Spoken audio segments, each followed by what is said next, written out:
ตอนนี้คนเห่อจะไปเที่ยว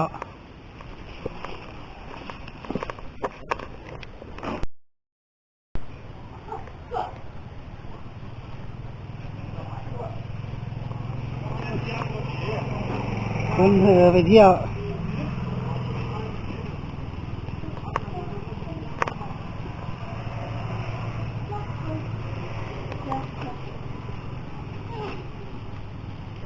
จะไปไหนจะไปไหนจะไปไหนเนี่ยไปทำไมไปทำไมอ่ะ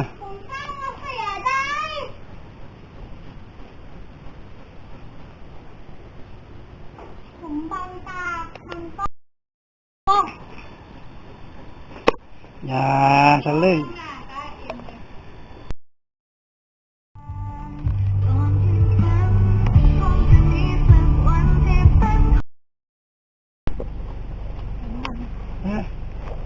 กลัวอะไรตำรวจ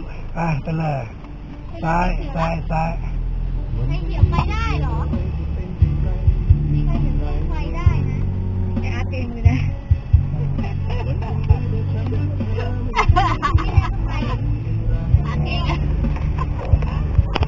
จะไปถ่ายได้เนี่ยไม่เป็นไร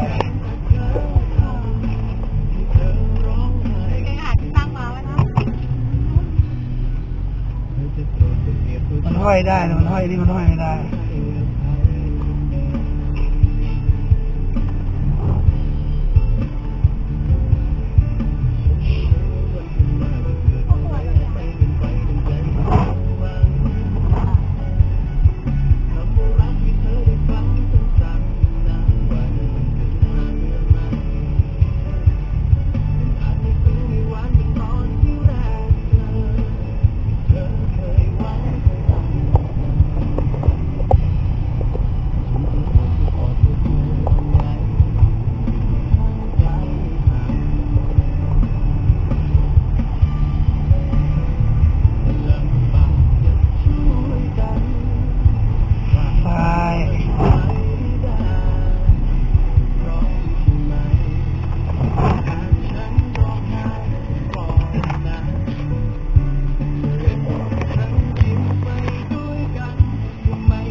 ไปถ่ายวิดีโอบรรยากาศทะเล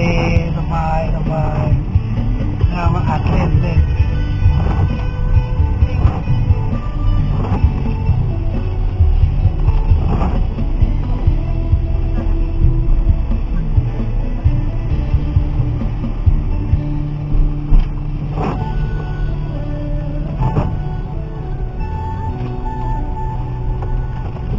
ยกกระปัง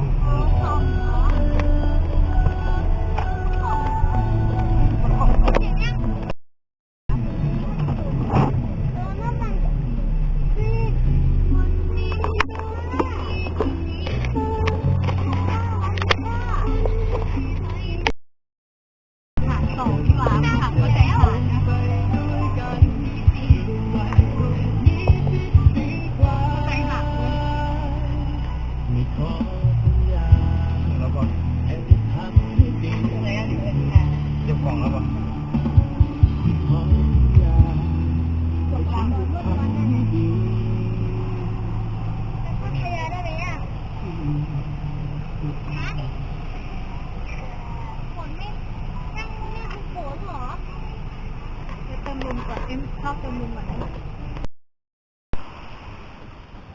มีอะไรล่ะผลไม้ก็ไม่ได้ลงมาได้อะไรมากินด้วยเอามาอันนึง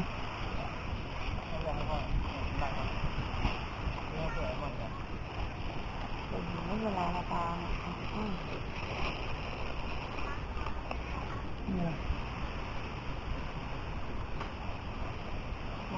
คือมันจะกินทีละนิดทีละนิด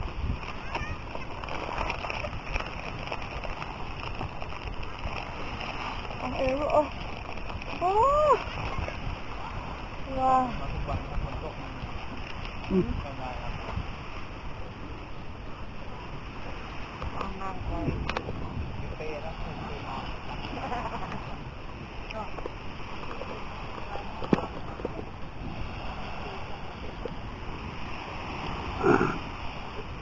มาแบบนี้มานั่นอย่างนี้อย่างนี้เดี๋ยวมานี้เร็ว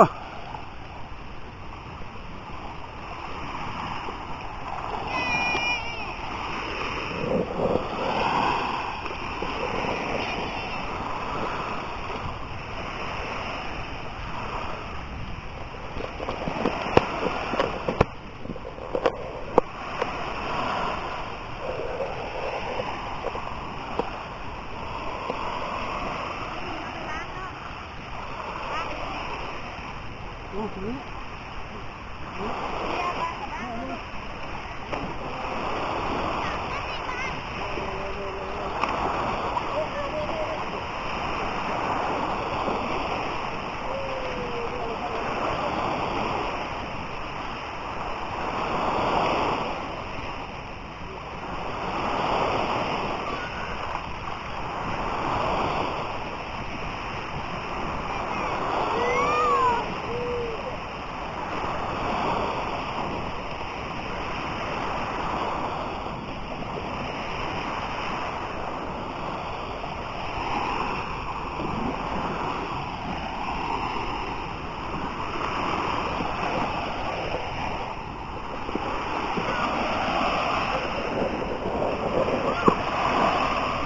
เฮ้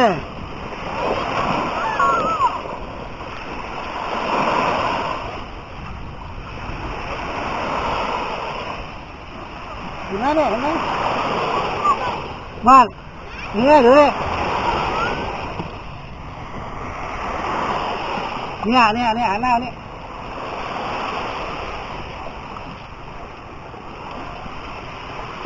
ย่าสั่งนะเดี๋ยวเปียกเดี๋ยวฮะ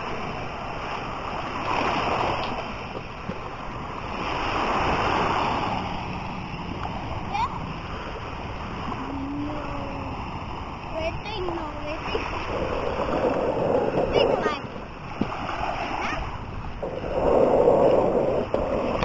คุณสมัครคุณแม่ครับอะไรก็ไม่ได้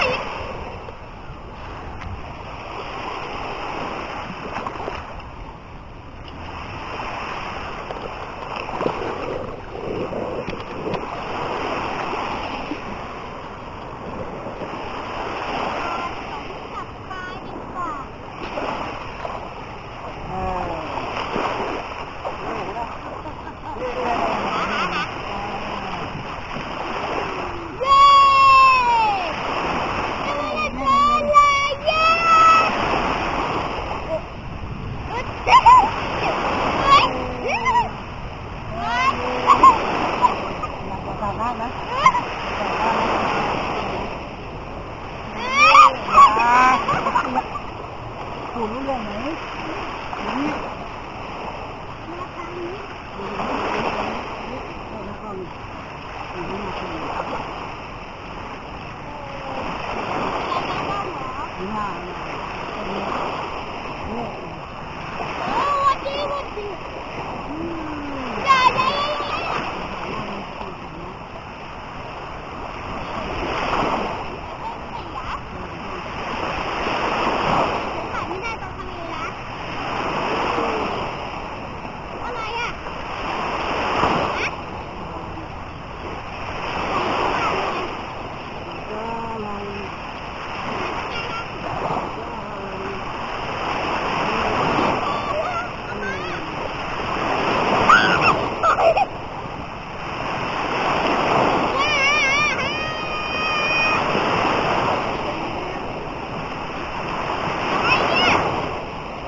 เดี๋ยวลงไปลึก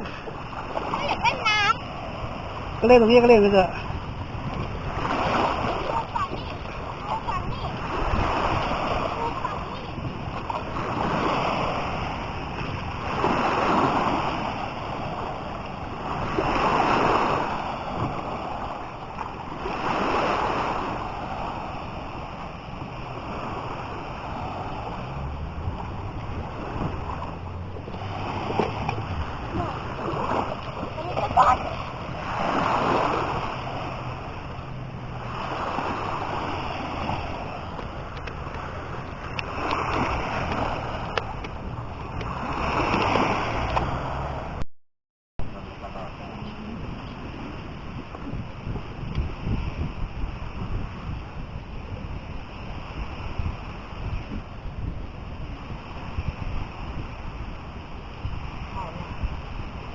ถ่ายแล้ว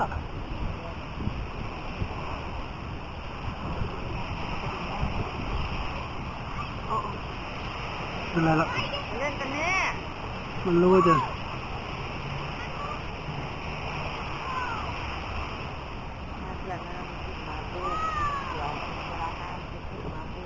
แล้วนี่คือมันพูดทีเดียว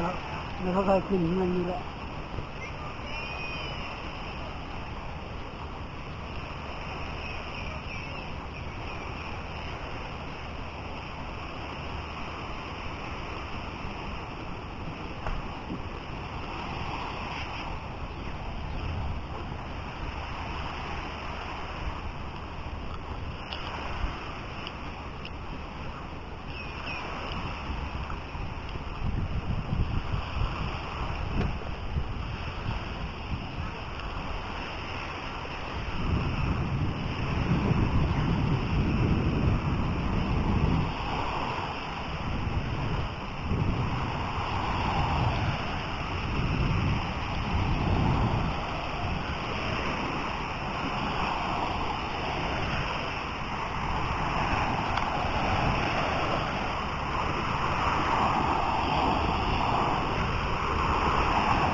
เยอะ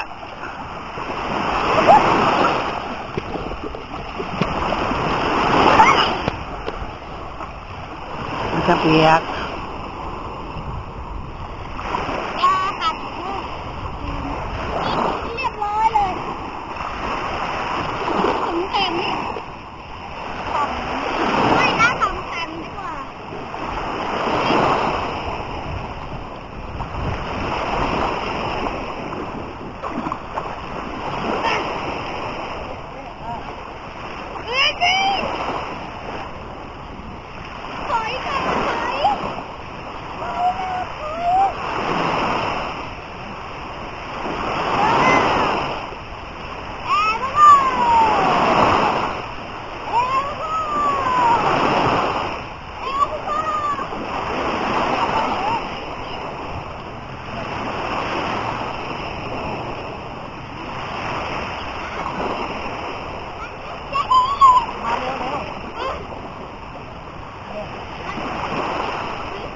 เล่นบอลเนี่ย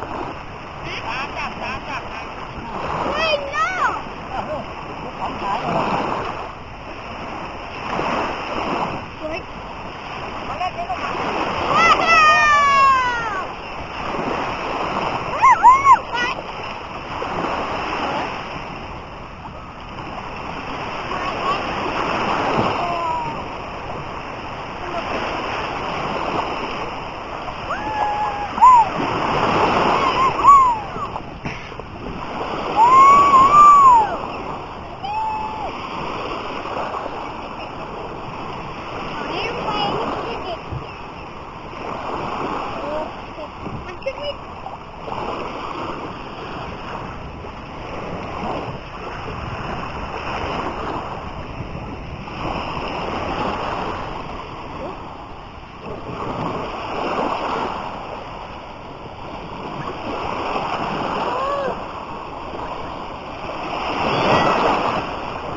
นอนเล่นอ่ะ เล่น ฮะ เรียกเดี๋ยวไปรับเขาอยู่ ไม่นอนเล่นเหรอเนี่ย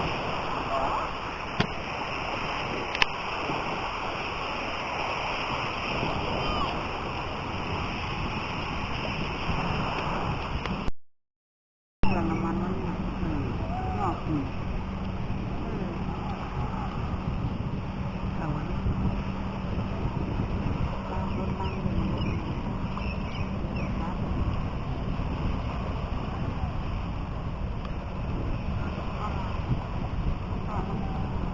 เดี๋ยววางไว้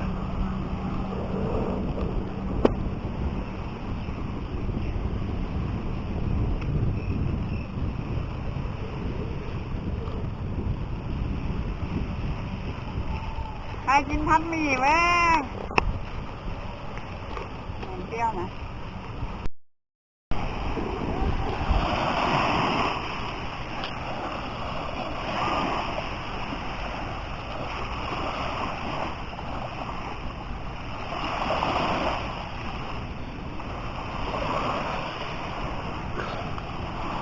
อย่าตายมาก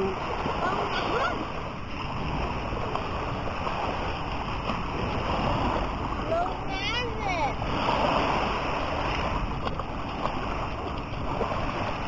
ลงน้ำสินี่ผมให้ลงน้ำ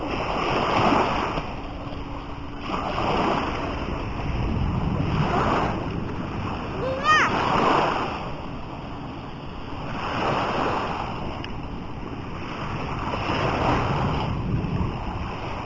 อย่า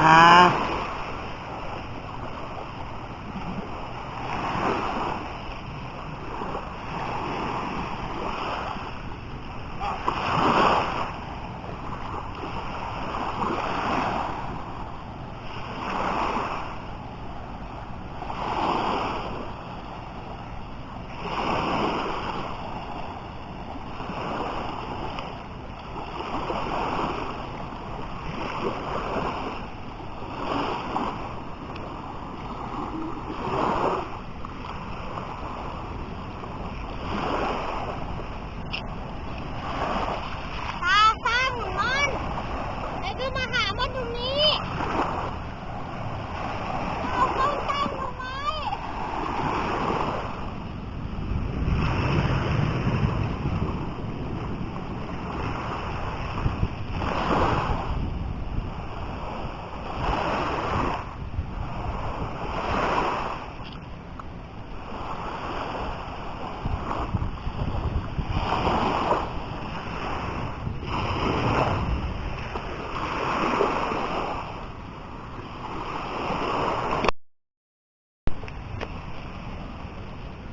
ก็ได้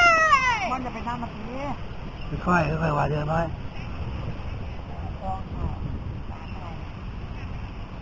มากินข้าวกันหมดนะมา ฮะ จะตักมาปัดที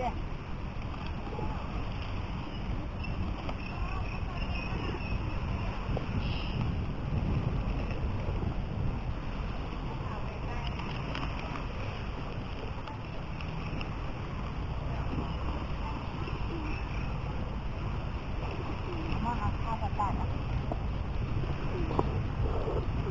มาเอามาจุดติดยาแน่แล้วยาแล้ว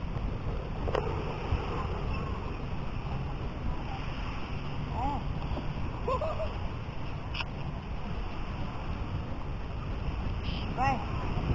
ขอลาไปกันหมด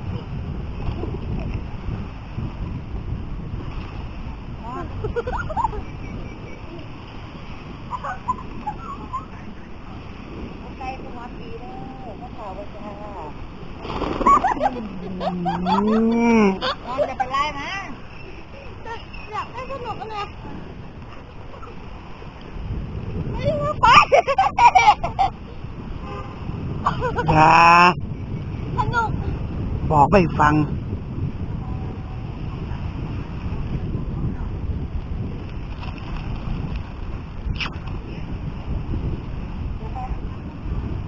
อย่าอิ่มแล้ว ไปอีกแล้ว ผมหมดอย่างหมดแล้ว ได้กิน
อย่าลงไปลื่นอยู่ตื้นๆน่ะเล่นตรงนั้นแหละ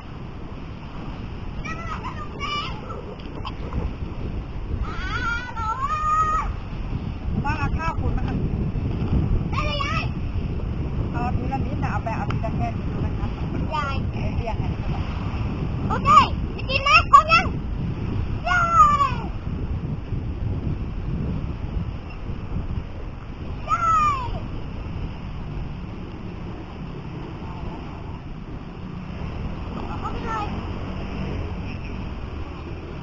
นี่ของผมอ๋ออะไรมันก็ไปกินมันจะกินอะไรมันจะกินยังไงนี่อย่าไปไล่มันโยนให้มันกินเฉยนี่ของเธอ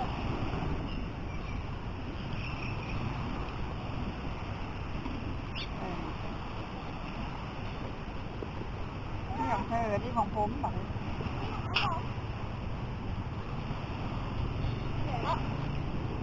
ให้อาหารเทปะอาหารเทหมดนั่นแหละไม่ต้องไปโยนไม่ต้องไปโยนไม่ต้องไปโยน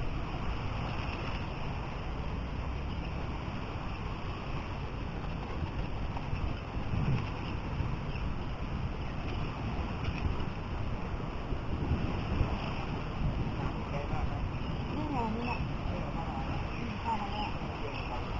เนี่ยตอนซอยดิมันจะเทเรื่องแบบ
15 บาท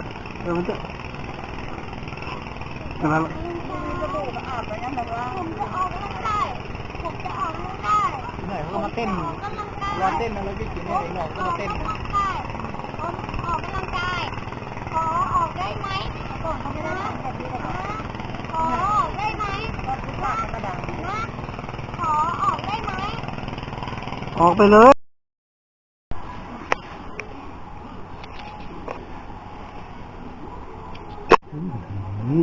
ผมก็โทรหาใคร โทรไม่ได้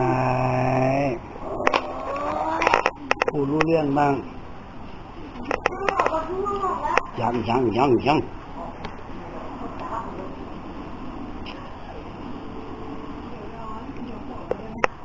ผมไปหาแม่ไง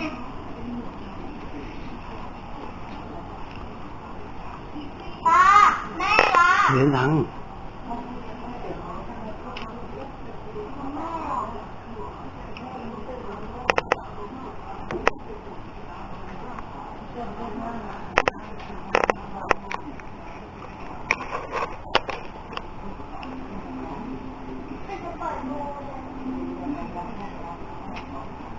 เฉยๆอยู่เฉยๆ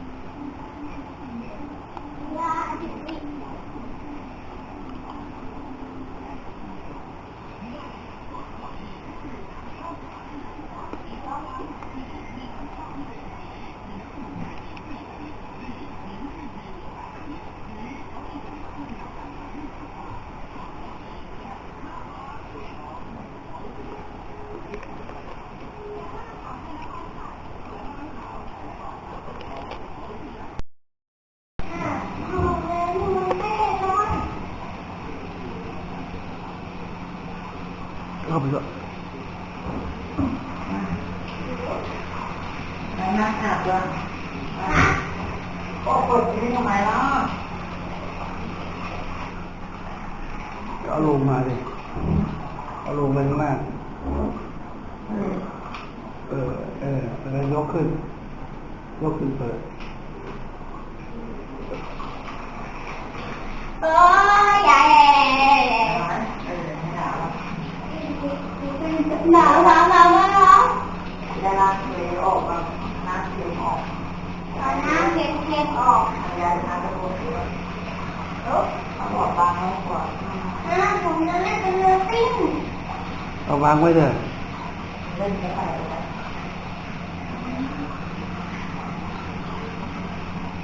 อันนี้นวด ยายค่ะทำอะไรนะ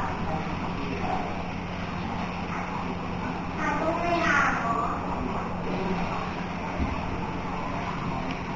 เราให้น้ำมันเต็มก่อน น้ำมันจะดูแบบ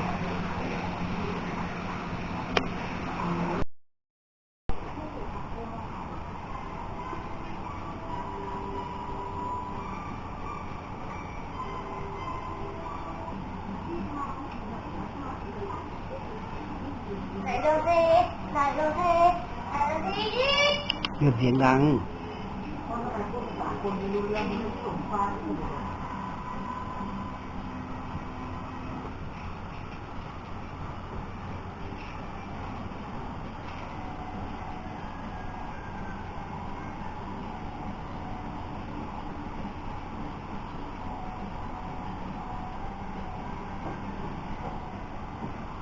ตาไหนดูลูกสิ